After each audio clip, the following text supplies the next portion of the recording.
All right, boom. Same day, different take. All right, boom. We're gonna move on to the draft. So the draft, I thought it was a real good draft. I'm gonna start off with that. And a lot of teams made a made a real good push for what they want to see for the future of their teams. What I mean by that is more and more, not more and more. There are a couple teams, some of the teams who are trying to rebuild their franchise and really elevate themselves to that next level. What they're doing is they're trying to mimic the the how's it? They're trying to mimic really what the Warriors have done in regards to building their own dynasty.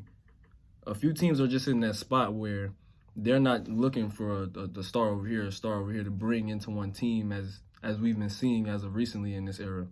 So there are a few teams in particular that took that step in this draft that I'm really looking forward to. Now, I'm not a fan of either of the teams. Personally, I'm just not. But I see what they're doing. And it's not going unnoticed, at least by me. Y'all probably sleep. But I'm good. So boom, I'm gonna just start with the Rockets. I'm gonna start with the Rockets because I honestly believe that they were a winner of this draft. They were a big winner of this draft, and I say this because they get Jabari Smith, and it's a similar situation as Detroit. Detroit and Houston are the two I'm going to talk about. So with Detroit, they get Jalen Ivey, solid guard from Purdue. Yeah, from Purdue. The impact will be immediate because you draft somebody that high, the impact is going to have to be immediate. So at this point, it's going to be Jalen Duren, who they got from the Memphis trade. They got Marvin Bagley, Cade Cunningham. 3 young stars who they can train up, put the work in with, and build their franchise around.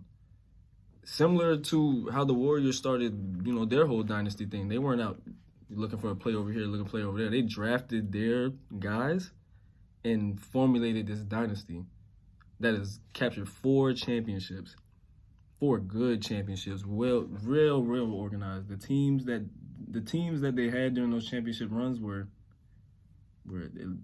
elite. I'm not comparing. I'm sorry. I'm not comparing Jabari Smith, Cade Cunningham, Marvin Bagley to Steph Curry, Klay Thompson, Draymond Green at all. That's not what I'm doing. But they're going along the lines of what that Warriors franchise did, drafting the young players, coach them up, and then you get to reap you reap your rewards, which would be drafting them young, keeping them on the team, and elevating to superstar status, which I think is more commendable than building a team, if you ask me, because you work with what you had. You didn't go looking for what you thought you needed. That's the problem with a lot of teams now. That's why situations like the Brooklyn thing happen.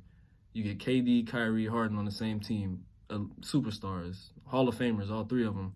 But you see the end result of something like that. Ego, you want to be that guy. You don't want to do this. You don't want to do that. You don't want to get vaccinated. And it's too much extra things. It's like it's too much grown man drama. That's way too much grown man drama. It was too much ego in that Brooklyn locker room, which is why they're in the situation that they're in right now, where they've lost all 3 superstars because they are leaving. KD's leaving. Kyrie, he's leaving. They lost him. If it's not this year, for Kyrie, it's next year. But the thing is, and get back to the point. The point is that teams need to start building and looking towards the direction that this team is going in. That's gonna move me on to the Rockets. The Rockets got the Jalen Green, Jabari Smith, Kevin Porter Jr. 3 solid young stars who can become great. Now they didn't find that. They're building it, which is why I feel like those 2 teams are the winners of the draft. They won because they're looking farther than, all right, this guy good. After his rookie contract is over, what can I get from him? Who can I get for him? They weren't thinking that. They drafted these guys to play them for their whole careers because they can. I feel like they can, and I feel like they should. If they don't, then that's on them because that's a lot of young talent that you have on a team, and to not want to invest in it just doesn't make sense to me. So I commend the Rockets and the Pistons for what they did in the draft. It was amazing. It was a real good draft. But enough about that. I gotta move on. All right, so another one of my questions that I got from somebody was, who do you think the free agency winners are so far? That's easy. Actually, no, that's not easy. Because a lot of teams made big pushes.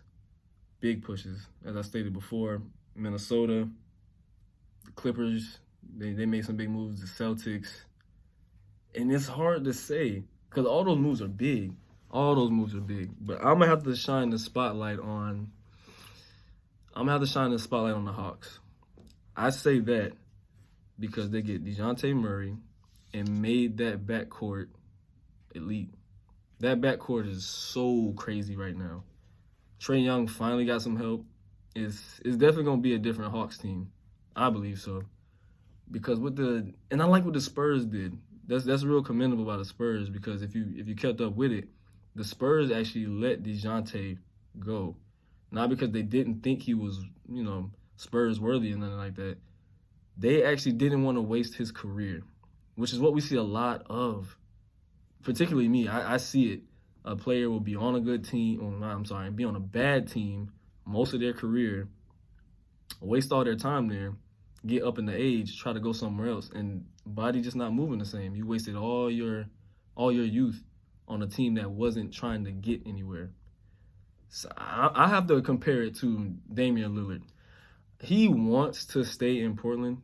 He was pushing this whole, I'm a grind out, I don't want to leave, I'm not trying to ring chase with these boys, I'm solid, I'm 1K. But at the end of the day, you got to start to think about yourself, man, because you don't want to be that. You don't want to be Carmelo Anthony. I ain't gonna lie to you. Not to say that he was ring chasing, but to not have one is what at that caliber. That caliber of a player should have one. If you putting yourself first and you surrounding yourself around guys that you need, guys that's gonna elevate the team, elevate you, elevate the organization to get to championship level. Who wouldn't want to do that? But hey, Damian Lillard said he 1K, he not going nowhere. But shout out to the Spurs, they let DeJounte go on, move on with his career and pursue his greatness like he can. And that's commendable. But so yeah, I'm gonna have to go with the Hawks. Made a tremendous move. That was a real big move getting DeJounte, and I wouldn't regret it. Honestly, believe like they're going to be one of the more fun teams to watch this season. I barely even got to see much of DeJounte because I couldn't stand to turn on a Spurs game. I just couldn't do it. I wasn't about to sit through that. Me personally, I wasn't about to sit through that. But now I feel like he about to put the league on notice. A lot of people about to figure out exactly who he is, and it's going to be fun to watch.